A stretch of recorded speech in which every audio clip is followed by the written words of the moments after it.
I walked in on my boyfriend. His face was unplugged. It was just outlets. Instead of high cheekbones, brown eyes, and a cute puckered mouth, there was a completely flat metallic surface full of holes.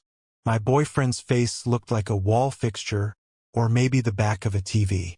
I screamed and staggered against the bathroom's towel rack. "Oh, Beth! God!" My boyfriend's voice came through a tiny speaker on his outlet face.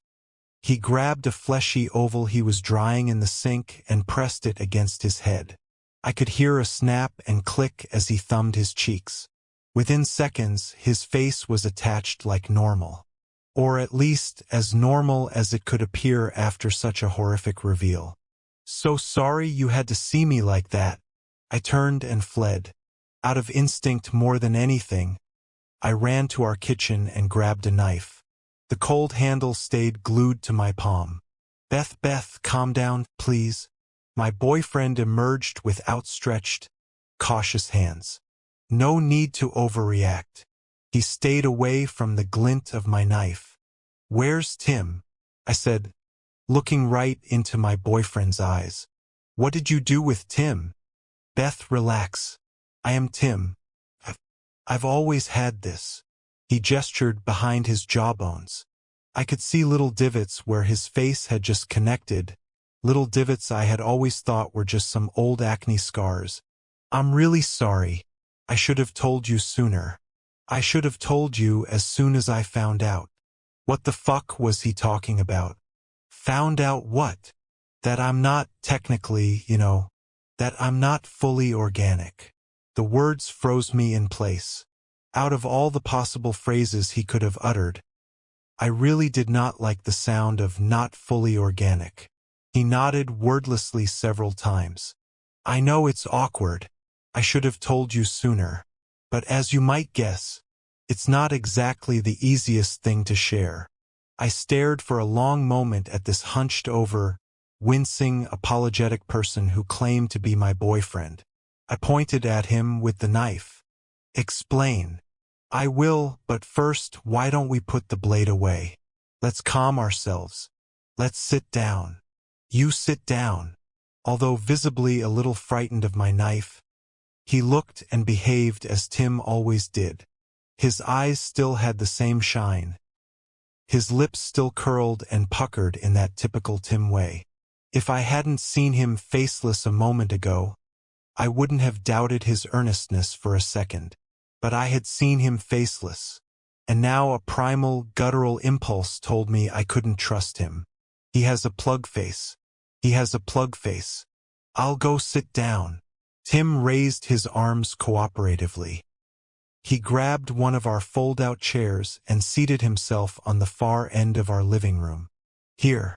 I'll sit here and give you lots of space."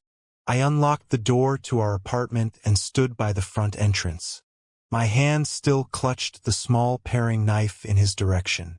"It's a very warranted reaction," Tim said. "I get it. Truly I do. But it doesn't have to be this uncomfortable, Beth. I'm not a monster. I promise I'm still the same me. I'm not going to hurt you." I aimed the stainless steel at him without quivering. "Just explain." He gave a big long inhale, followed by an even longer sigh, as if doing so could somehow deflate the intensity of the situation.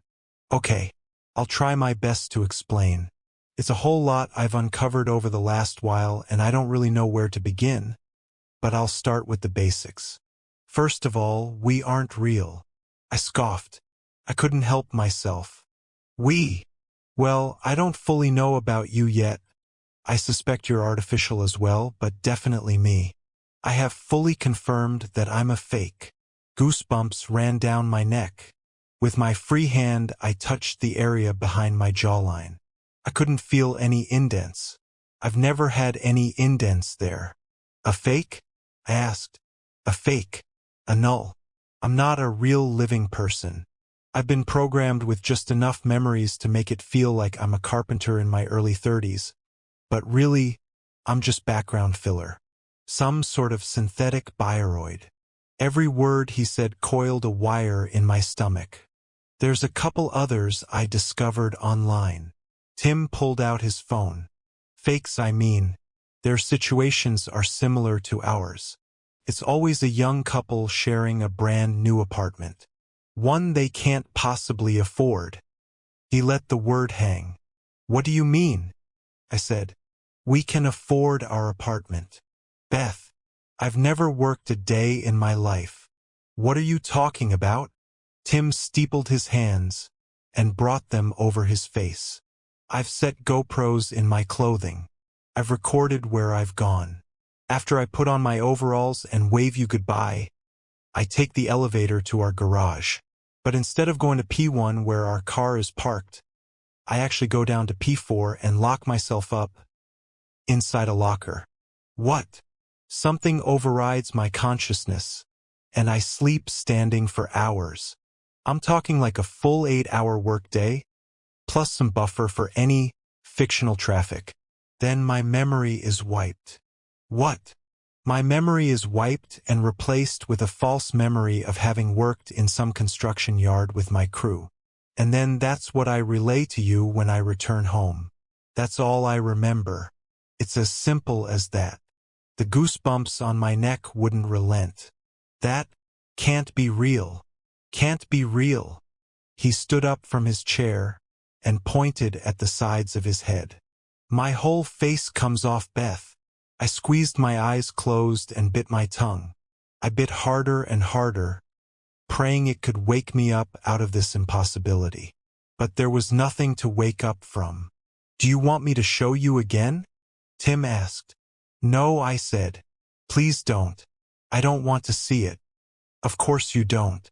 It's disturbing. I know. I'm a clockwork non-human who's been given the illusion of life. It's fucked. When I opened my eyes again, Tim was sitting again with his head in his palms, clutching at tufts of his hair. And do you know why they built us? Do you know why we exist? His voice turned shrill. I swallowed a warm wad of copper and realized my teeth had punctured my tongue. I unclenched my jaw. It's for decor. We exist to drive up the value of the condominiums in the building. We exist to make something look popular, normal, and safe. We're background Bayreuth actors in a living advertisement. I finally loosened my grip and set the knife by the front entrance. I grabbed my jacket. I don't know what you are, but I'm not decor. I'm normal, I said. My face doesn't come off. Tim lifted his head from his hands and looked at me cynically. Beth, have you ever filmed yourself leaving the house? I leave the house all the time. I know it feels that way, but have you ever actually filmed yourself? We both went on a walk this morning. Tim nodded. And that is the only time. The only time we actually leave is when we walk through the neighborhood. And do you know why? I gave a small shake of the head. I put on my scarf. To endorse the ambience of this gentrified hellhole. We're animated mannequins looping on false memories and false lives. We're part of a glorified screensaver. That's not true. I opened the door and got ready to leave. I walk for my knee. I take walks close by because my physiotherapist said it was good for my knee. I don't walk because I'm decor. You can justify it however you want, Beth. Tim crossed over from his chair. But chances are that every physio appointment, every evening out with friends, every memory of the mall is just an implant in your head. You're wrong. And my face does not come off. Tim stood with arms at his sides. He smiled a little. It's like he was glad that I was so stubborn. Are you sure about that? Yes. I prodded behind my cheeks, looking for any ridges. You can reach behind your jaw all you want, Tim said. But that doesn't mean anything. You could be a totally different model than me. Different model? Let me check behind your head. What? Some fakes have better seams. But there's always a particular indent at the back of the head. He came over in slow, steady advances. Stop! I grabbed the knife again. You're not coming any closer. He paused. held up his hands. I could show you with a mirror, or take a picture with my phone to be sure. I don't trust you, Tim, or whatever you are. His face saddened. I swear, Beth, as weird as it sounds, I'm telling the truth. I wish it were different. You have to believe me. I didn't believe him. Or maybe I didn't want to believe him. Or maybe after seeing a person detach their own face, I just couldn't have faith in anything they ever said ever again. I'm going to leave, Tim. I'm staying somewhere else tonight. He shook his head. A hotel won't do anything. They want you to stay at a hotel. You'll make their hotel look good. I'm not telling you where I'm staying. He laughed in an exasperated, incredulous laugh. Seriously, Beth, have you ever really looked at yourself in the mirror? We are the perfect, most banal-looking couple ever to grace this yuppified enclave. We're goddamn robots owned by a straight-A corporation to maintain the vibe. Think about it. What do you do at home all day? I didn't want to think about it. I walked out the door holding the knife, watching Tim the whole time, daring him to follow me. He didn't. I left down the emergency staircase. It was an ugly breakup. I didn't want to see him when I gathered my things, so I only collected my stuff during his work hours. He kept texting me more pictures of the seams along his face. He kept explaining how all of our friends were perpetually on vacation, which is why our whole social life exists only via screens, because it's all an elaborate orchestration to make us think we're real people when we're really just robots designed to walk around and look nice. I called him crazy. I convinced myself that the plug-face encounter in the bathroom was a hallucination. His conspiratorial texts and calls had gotten to me and made me misremember things. That's all it was. The whole plug-face episode was a fabrication. He was just going crazy and trying to drag me down with him, but I was not going along for the ride. After many heated exchanges, I eventually told him as politely as I could to fuck off. I blocked him across all of my messaging apps. 5 months later, he got a new phone number. He sent one last flurry of texts. Apparently, the straight-A corporation was going to decommission his existence. They were finally going to sell our old flat to an actual human couple. My simulation has served its purpose. Soon I'm going to be stored away in that P4 locker indefinitely. I messaged back saying, dude, knock this shit off and move on with your life. You're not a robot. Let go of this delusion. Seek help. I texted him a list of mental health resources available online and blocked him yet again.